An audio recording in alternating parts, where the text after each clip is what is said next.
Hello students, today we are going to start our new chapter and that is Animal Kingdom. So in this chapter we are going to study that what are the main characteristics of animals and what are the criteria on which the animals can be classified into different taxon.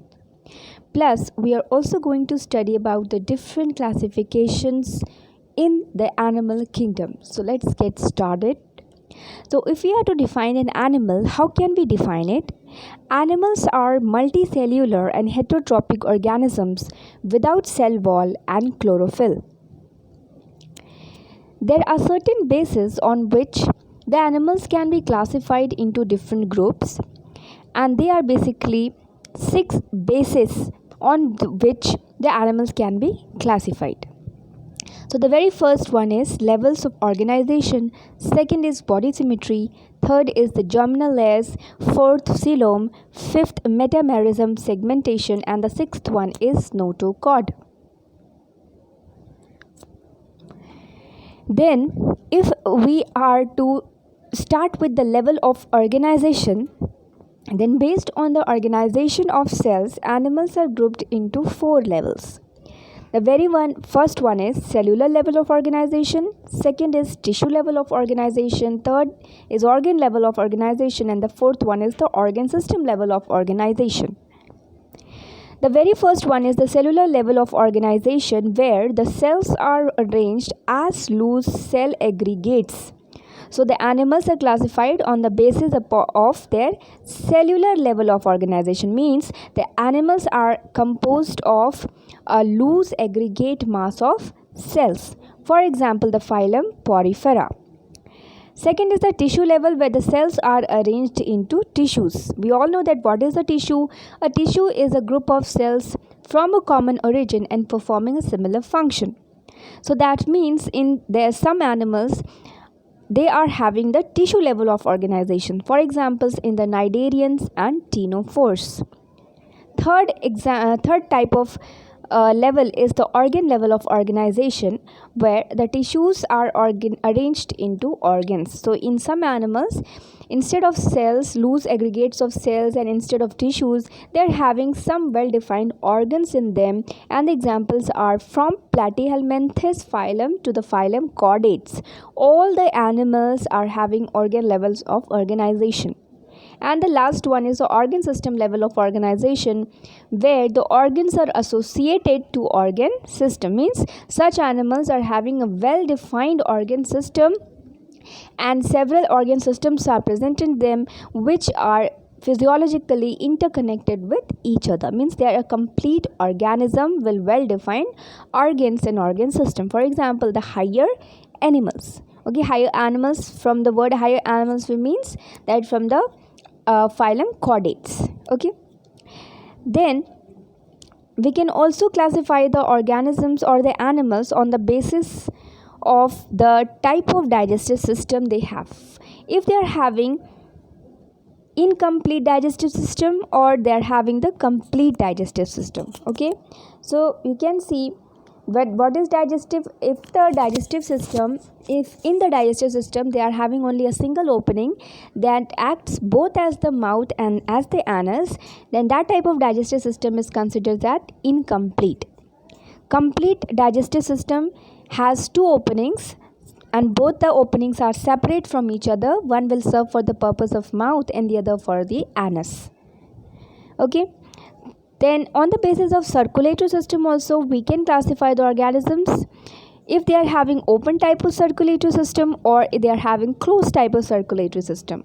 Open type of circulatory system means that the blood is not flowing into the confined blood vessels, that is in the veins, capillaries or arteries, but rather the blood is found in the whole body cavity and each organ is bathing in the blood. Okay, so that type of circulatory system is present basically in the arthropods and in the mollusks, while rest all the animals mostly have the closed circulatory system, where the blood flows through well defined or inside the well defined blood vessels, that is the veins, arteries and capillaries. Then, on the basis of symmetry, also the animals can be classified into two categories. They can be either asymmetrical or they can be symmetrical.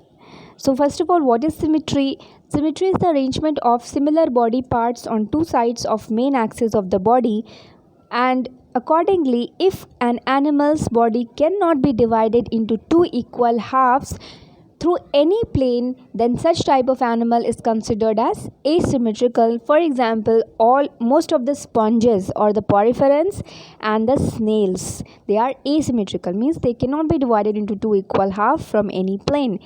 Then the second is the symmetrical. Symmetrical means that the body can be divided into two equal halves, and they can be further divided into two categories. They can be either radial or bilaterally symmetrical. Radially symmetrical means the animal's body can be divided into two equal halves by any plane along the central axis of the body. Means they can be through the vertical plane, horizontal or diagonal plane. Wherever we cut from, we can get two equal half of the animals. Okay? For example, some poriferans, then coelentrates, ctenophores, echinoderms, etc. Echinoderms, the adult form of echinoderms are radially symmetrical, okay, while the larval stage of the echinoderms are bilaterally symmetrical. And what is bilaterally symmetrical means the body can be divided into right and left halves only through one plane. Okay, so means bilaterally means the body can be divided into two equal halves but only through one axis, either horizontally or vertically or horizontally or diagonally, but not more than one plane, more than one axis. Okay, so then if an animal is divided, if the body can be divided bilaterally, then such animal will have basically five parts.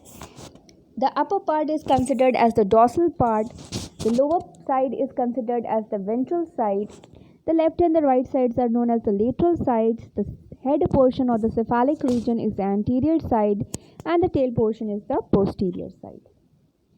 You can see from the figure over here.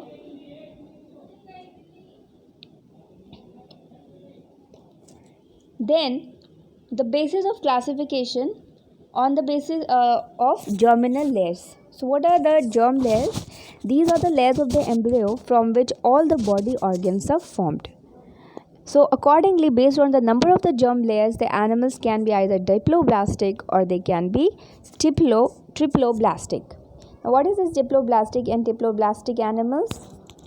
If the animals in the embryonic stage are having two germ layers, outer ectoderm and the inner endoderm, then such animals are said to be diploblastic. Okay, and in between the ectoderm and endoderm, you can see an undifferentiated mass of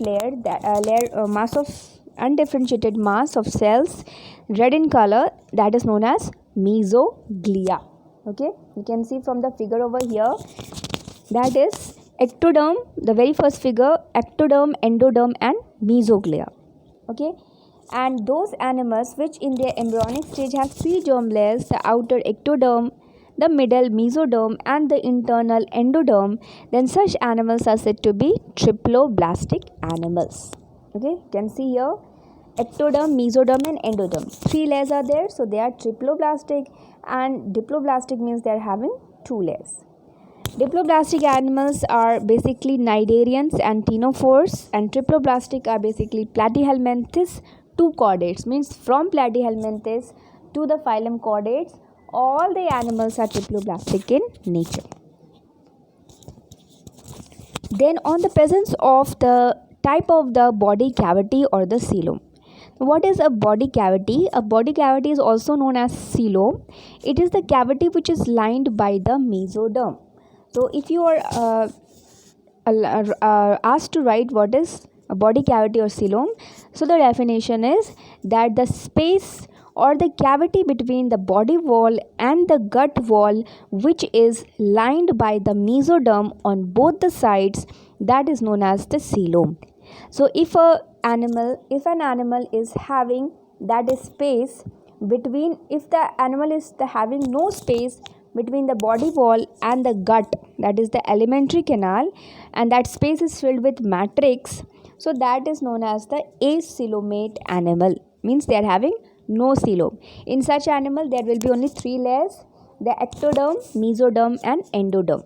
There will be no additional space in between these three layers. Okay, and the very central region, which is depicted by white color, that is nothing but it's the alimentary canal or the gut.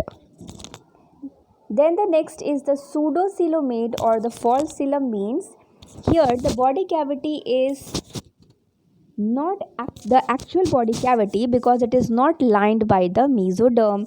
Rather, the mesoderms are present in the form of scattered pouches. You can see here in the second figure that the ectoderm depicted by purple color, then inside is the ectoderm with gray color, endoderm with gray color, and in between the region of the mesoderm is present in the form of scattered rings or pouches, isn't it?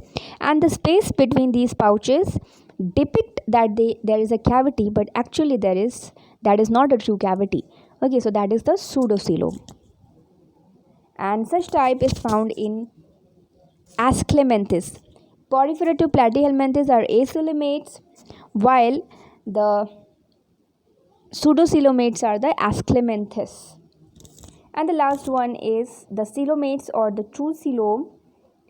That is, here the animals are having a body cavity, a well defined body cavity in between the body wall and the gut wall, which is lined by the mesoderm on both the sides. So you can see here the third figure over here, the ectoderm by purple color, then the endoderm by the gray color, and in between here is the white space, which is lined by on both the side by red color mesoderm, sorry.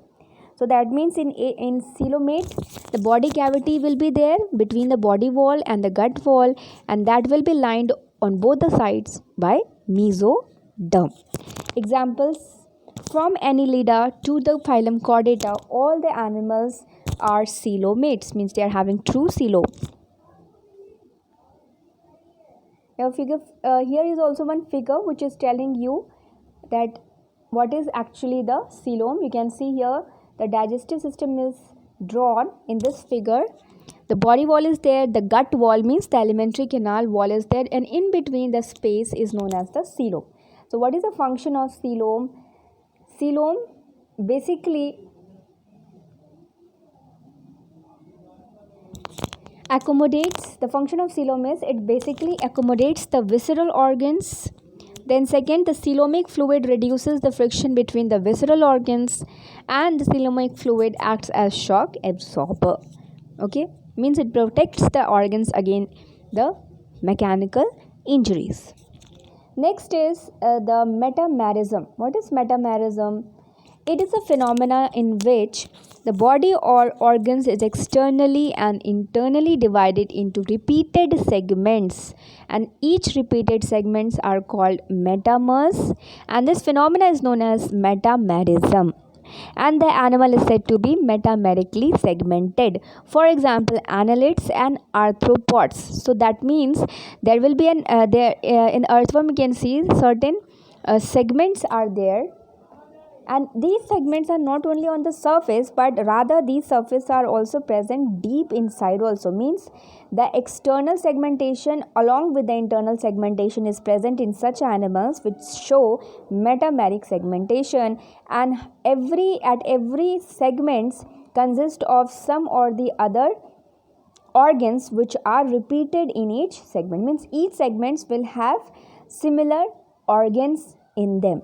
So such type of segmentation is said to be metameric segmentation. Okay, then the last one is the notochord. So what is notochord? Notochord is actually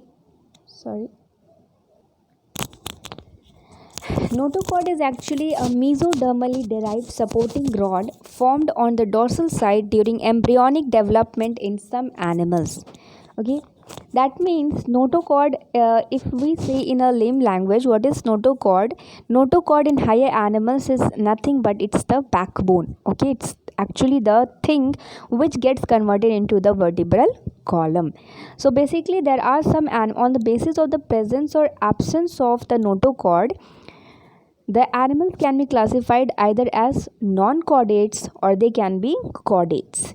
Non-chordate means those animals which are not having notochord at any stage of their life, while chordate means those animals which are having notochord at some stage of their life, all along through their life. Okay. So what is it actually? Notochord is mesodermally derived supporting rod-like structure. Mesodermally derived means, like we had studied na triploblastic animals, they are having ectoderm, mesoderm and endoderm. And we had studied that each derm is responsible for giving rise to a particular organ system. So that means the mesoderm is responsible for the formation of the skeletal system or our bones. Okay, so basically this word notochord is a rod like structure which is derived mesodermally, means it is derived from the mesoderm layer of the during the embryonic development. Okay, and where it is present? It is present on the dorsal side, means at the back portion. Okay, so if you are asked to define what is a notochord, it is a mesodermally derived supporting rod formed on the dorsal side during embryonic development in some animals. Okay, so those animals which are not having those notochord are known as non-chordates, and those which are having it are called as chordate. Okay, so overall if we have to